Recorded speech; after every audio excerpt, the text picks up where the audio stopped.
베레시트 에클레시아입니다. 히브리서 강의 6번째 시간, 히브리서 6장 1절부터 20절까지 증인의 삶, 사랑의 그리스도 편지라고 하는 제목으로 함께 나눠보도록 하겠습니다. 2차 항암이 끝나고 컨디셔닝 서클이 좋지는 않습니다. 그래서 매일매일 영상을 올리는 거에는 좀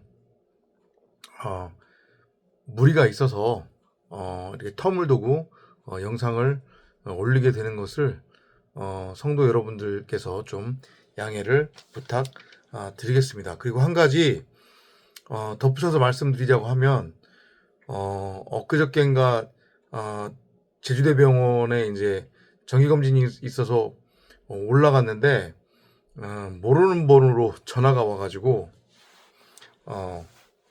한다는 소리가 다짜고짜 왜 암 치료를 받는데 머리가 빠지지 않느냐, 당신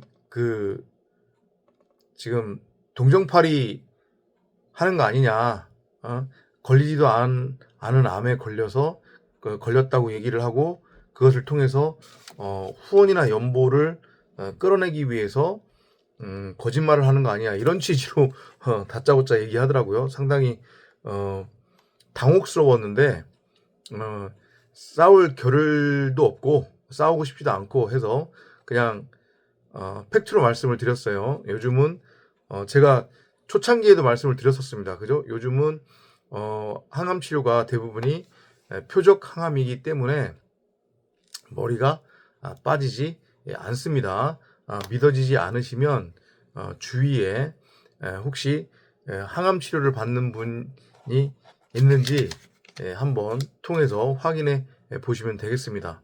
그리고 여러분들이 원하신다고 하면 진단서도 제가 올려 드리도록 하겠습니다. 하여튼 좀 황당한 전화를 받아서 말씀을 드렸고요. 자, 히브리서 기자는 계속해서 우리에게 우리가 하나님의 자녀라고 하는 것의 근거와 그 증거, 그리고 하나님이 살아계시다라고 하는 그 증거, 결국 그것은 우리가 계속해서 다른 강해를 통해서도 나눈 것과 동일한 맥락입니다. 집주인으로서의 말씀이신 하나님께서 우리 각자 안에 생명나무로서의 하나님의 말씀, 곧 성령을 감춰 두었고, 그것으로 인해서 우리가 언어, 말이라고 하는 것을 할 수 있다. 왜냐하면 언어, 말이라고 하는 것은 전지전능하신 하나님께서 당신을 드러내고 나타내도록 하기 위해 사람에게만 주신 특별한 선물이기 때문이다. 그 말, 언어라고 하는 것 자체가 하나님의 말씀이고 하나님을 드러내고 나타내도록 하기 위한 수단과 도구이다. 그 하나님의 말씀을 이 피조 세계에 표현하는 것이 말이요 언어다. 그러니까 우리가 말과 언어를 쓴다고 하는 것의 의미는 우리 안에 하나님이 말씀으로서 우리와 함께 하고 계시고 생명나무로서 생명의 씨앗으로서 그리고 부엘사바 언약의 샘물로서 우리 안에 이미 존재하고 계시다. 이 얘기를 끊임없이 하고 있습니다. 그리고 우리는 이미 창세 전에 완성되어져 있다. 그래서 우리는 이미 묵시에 존재하고 있지만 그 묵시가 이 땅에 이 역사라고 하는 시공간에 호코스모스라고 하는 시공간에 펼쳐져서 우리가 그것을 다시 역으로 거꾸로 지금 살아가는 그러한 과정 속에 있는 것이다. 왜냐하면 하나님이 누구인지를 정확하게 알고 죄가 무엇인지를 알고 깨닫도록 하기 위해서 이런 취지의 말들을 계속해서 하고 있습니다. 그러면서 이제 6장으로 넘어오면서는 5장 후반부부터 어떤 얘기를 하냐면 그러니 더 이상 딴 생각하지 말고 엉뚱한 짓 하지 말고 왜 계속해서 하나님을, 그리스도를, 그 하나님이, 말씀으로서의 하나님이 그리스도인데 왜 자꾸 너희들 밖에서 찾으려고 하느냐. 그 하나님은 너희들 안에 있다. 이것을 강조를 하고 있습니다. 그러면서 뭐 예를 들면 나타난 것, 어떤 율법과 율법의 행위, 제사 행위, 종교 행위, 그리고 뭐 죽은 자가 다시 살아나는 그런 어떤 뭐라고 해야 되죠? 그거를 이적적 그런 행태, 그런 것들을 통해서 하나님의 살아계심을 언제까지 너희들이 확인하려고 그러느냐. 그것은 어린아이들에게 주어지는 우유다. 우리는 더 이상 이제 어린아이가 되어서는 안 되고 장성한 어른으로서 우리는 이제 딱딱한 음식을 먹어야만 한다. 그게 결국 뭐냐면 복음을 복음으로 그대로 알고 깨닫는 것이에요. 진리를 진리로 알고 깨닫는 거예요. 진리의 말씀 복음을. 창세기 1장 1절을 창세기 1장 26절 이하에서 말씀이신 하나님이 당신의 형상대로 낳은 또 다른 말씀으로서의 사람이 누구인지를 알고 깨닫는 거죠. 그리고 앞서서도 말씀드렸지만 그 생명나무로서의 하나님, 그 하나님은 말씀으로서 우리 안에 계시고 바로 나가 그 말씀을 담고 있는 말씀의 집으로서의 전인 성전으로 몸으로 그분을 머리로 하는 하나의 사람이라고 하는 존재, 전등자를 드러내고 나타낼 수 있는, 그래서 소위 말하는 창세기 1장 26절 이하의 기록대로 남자인 여자, 말씀 그리스도, 말씀 육신, 결국 우리는 말씀 그리스도를 머리로 하는 하나의 몸이고 그 몸을 이루는 지체로서 우리는 하나라고 하는 것을 깨달으라고 하는 거예요. 깨달으라는 거예요. 더 이상 엉뚱한 것을 가지고 하나님이 살아계신지 살아있지 않은지, 내가 하나님의 택함을 입은 아들이 맞는지 맞지 않는지 헷갈리지 말라는 거예요. 엉뚱한 짓 하지 말라는 거예요. 종교행위 하지 말라는 거예요. 율법에 사로잡혀서 뭐 착하게 사네, 열심히 사네, 이런 엉뚱한 짓들을 하지 말라는 거예요. 이것을 여러분들이 유념하시기 바랍니다. 그러면서 이제 우리가 하나님의 자녀라고 하는 것의 표적이 무엇이냐, 그것을 증인의 삶이라고 하는 주제로서 히브리서 기자가 설명을 하고 있어요. 증인의 삶이라고 하는 것은 결국 세상 기독교가 많이 사용하는 표현 중에 하나인 그리스도의 편지, 빛과 소금으로도 우리가 이해할 수 있는데, 그건 세상 기독교가 오해하고 있는 율법과 그 율법적 행위에 근거한 세상적 어떤 가치 추구가 아니라는 거예요. 예를 들면은 사람이 만들어 놓은 어떤 기준, 세상이 만들어 놓은 어떤 기준, 율법, 윤리, 교훈, 교리, 도덕, 세상 사는 지의 삶의 적용지침, 이런 것들을 열심히 잘 지키려고 하는 것, 그래서 어떤 세상 가치를 추구하려고 하는 것, 나를 변화시키려고 하는 것, 이런 것이 증인의 삶이 아니라는 거예요. 그게 그리스도의 편지가 될 수 없다는 거예요. 그런 행위들이 그리스도의 향기가 될 수 없다는 거예요. 왜냐하면 그도 그럴 것이, 이 고깃덩이가 만들고 추구하는 이 눈에 보이는 세상, 세상적 가치, 육적 가치, 썩어져 없어질 가치는 진짜가 아니라고 그랬어요. 이해되시죠? 이건 가상현실이란 말이에요. 진짜는 나들로서의 진짜는 이 고깃덩이가 아니고 이 안에 존재한단 말이에요. 하나님과, 말씀으로서의 하나님과 생명나무와 성령과 하나가 돼요. 그게 진짜 나고 그게 내 진짜 육체란 말이에요. 이게 무슨 얘기인지? 이 밖은 없는 거예요. 근데 여전히 인간들은 이 밖에서 증인의 삶을 찾겠다고 너스레를 떨고 있단 말이죠.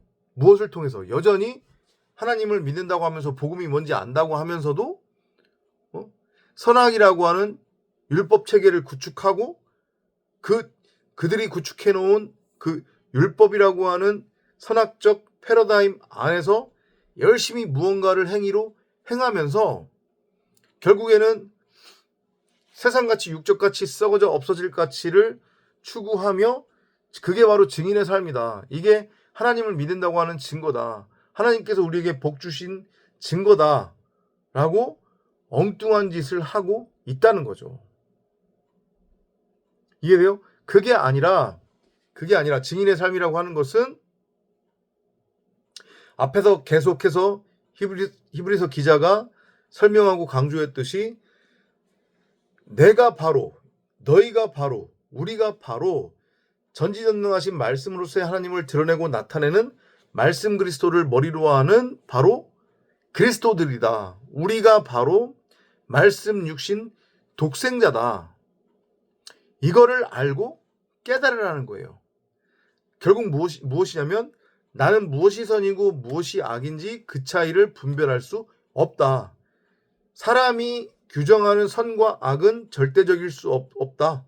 사람이 규정하는 선과 악이라고 하는 것은 지극히 자기중심적이고 이기적이고 상대적이기 때문에 절대적일 수 없음을 알고 깨달으라. 율법의 행위를 통해서 하나님처럼 되겠다면, 율법의 행위를 통해서 하나님을 드러내고 나타나겠다면, 그리고 율법의 행위를 통해서 내가 하나님의 택함을 입은 자녀라고 하는 것을 스스로 증명하겠다고 하면 율법을 단 하나도 어기지 않고 온전히 행해야 되는데 그렇게 할 수 없다. 사람은 그 누구도. 그렇기 때문에 율법의 행위를 통해서는 그 누구도 온전해질 수 없고 하나님처럼 될 수 없고 하나님을 드러내고 나타낼 수 없음을 알고 깨달아라. 하나님이 우리를 창조했다고 하는 것의 의미, 하나님이 우리를 당신의 형상대로 창조했다고 하는 것의 의미는 율법을 열심히 지켜서 그 율법의 행위를 통해 어떤 조작된 혹은 어떤 정형화된 사람 입장에서의 소위 말하는 억지 사랑을 나누라는 얘기가 아니다. 그냥 너희 자체가 나야. 내가 말씀이지. 근데 그 말씀인 내가 너희를 말씀으로 낳았어. 그래서 내가 너희의 아버지가 될 수 있는 거고 너희는 나의 아들, 자녀가 될 수 있는 거야. 그러면 뭐니? 다시 한번 얘기하지만 말씀이란다. 너희들 자체가 말씀이야. 너희는 율법이 아니야. 율법하고는 아무런 상관이 없어. 증인의 삶이라고 하는 것은 복음을 알고 깨달았다고 하는 것은 바로 이것을 뜻한다. 율법으로는 안 된다. 우리가 감히 다른 사람들을 율법으로 정죄하고 심판하고 판단할 수 없다. 율법의 행위로는 결코 사랑과 용서를 행할 수 없다. 하나님은 율법도 아닐 뿐더러 그 율법의 행위를 통해서 우리를 사랑해 주시고 용서해 주는 것이 아니다. 그냥 그 말씀 자체가 바로 사랑이고 용서다. 그래서 우리가 방금 전에 제가 말씀드렸던 그 모든 것들을 머리가 아닌 마음으로 체유라고 알고 깨달으면 그러한 증인의 삶, 그리스도의 향기, 그리스도의 편지의 삶이 자연스럽게 묻어나게 된단 말이에요. 진리를 정말 알고 깨달은 사람이 다른 사람들을 해코지할까요? 아니에요. 도둑질할까요? 나쁜 짓 할까요? 악한 짓을 할까요? 세상에 찌들릴까요? 다른 사람들을 정죄하고 판단하고 심판할까요? 눈앞에 현실을 쫓으며 하루하루 전전긍긍하며 눈앞에 세상 것들을 추구하며 그러면서 살까요? 아니요, 절대 그럴 수 없어요. 진리를 깨달은 성도라고 한다면, 말씀이신 하나님께로부터 생명의 씨를 넘겨받은 그 말씀이신 하나님의 형상대로 지어진 남자인 여자로서의 그리스도, 말씀 육신 독생자 사람이라고 한다면 그런 삶을 결코 살 수 없단 말이죠. 그렇기 때문에 진리의 복음, 진리의 말씀, 진리를 알고 깨달으면 증인의 삶, 그리스도의 향기는 저절로 여기서 품어져 나올 수밖에 없다. 왜냐? 내 안에 성령으로서의 말씀, 그분이 진짜 나로서 나와 하나가 되어 나는 그분의 몸으로서 그리스도로 살아가도록 우리를 이끌기 때문에, 이것이 히브리서 기자의 반복되는 메시지입니다. 여러분들은 증인의 삶을 이제까지 어떻게 알고 계셨습니까? 그리고 어떤 것이 증인의 삶이라고 확신을 하고 나름대로는 증인의 삶을 살겠다고 애를 쓰셨나요? 그리스도의 그 향기가 무엇이라고 생각하셨어요? 진리로의 완성입니다. 진리를 깨달음이에요. 그래서 율법으로부터 완전히 해방되는 거예요. 그러면 다른 사람들을 정죄하고 판단하고 심판할 수 없어요. 왜냐하면 우리는 결국 그리스도를 머리로 하는 몸이고 그 몸을 이루는 연결된 하나의 지체, 곧 하나라고 하는 것을 알고 깨닫기 때문에, 여러분이 저고 제가 여러분이라고 그래서 제가 말씀을 드리는 거예요. 추상적인 얘기하는 거 아니란 말이에요. 여러분들을 미혹하기 위해서 드리는 말씀이 아니란 말이에요. 그러면은 내가 누군가를 정죄하고 판단하고 심판한다. 그럼 그 얘기는 무슨 얘기냐면 나는 여전히 내 자신을 하나님께로부터 용서받지도 못한 것이고 하나님께로부터 하나님의 사랑을 받지 못하고 있는 상태라는 거예요.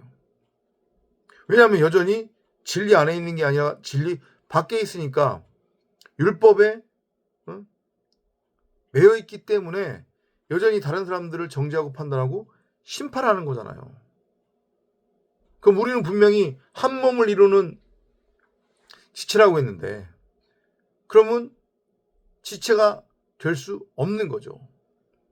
결국은 내가 다른 사람들을 정죄하고 판단하고 심판하면 그건 다른 사람들을 정죄하고 판단하고 심판하는 게 아니라 내가 내 자신을 여전히 율법으로 정죄하고 판단하고 심판하는 거기 때문에 진리와는 거리가 멀은 거예요. 여전히 나는 용서와 사랑을 받지 못한 상태란 말이죠.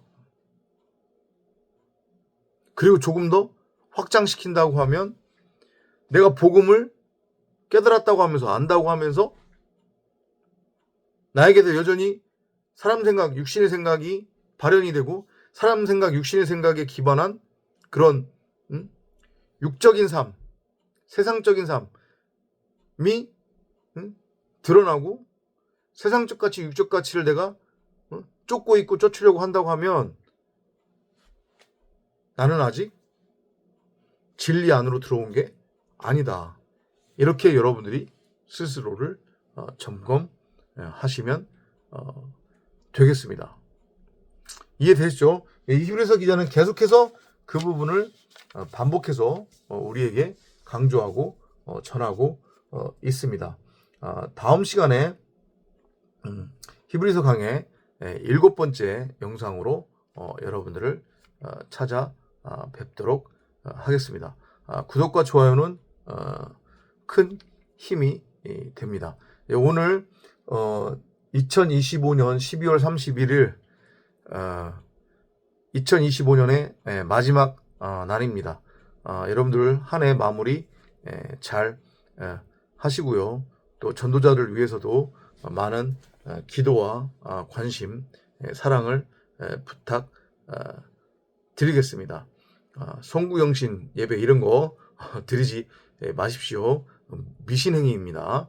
자, 새해 날이 밝으면 또 새로운 모습으로 여러분들을 찾아뵙도록 하겠습니다. 고맙습니다.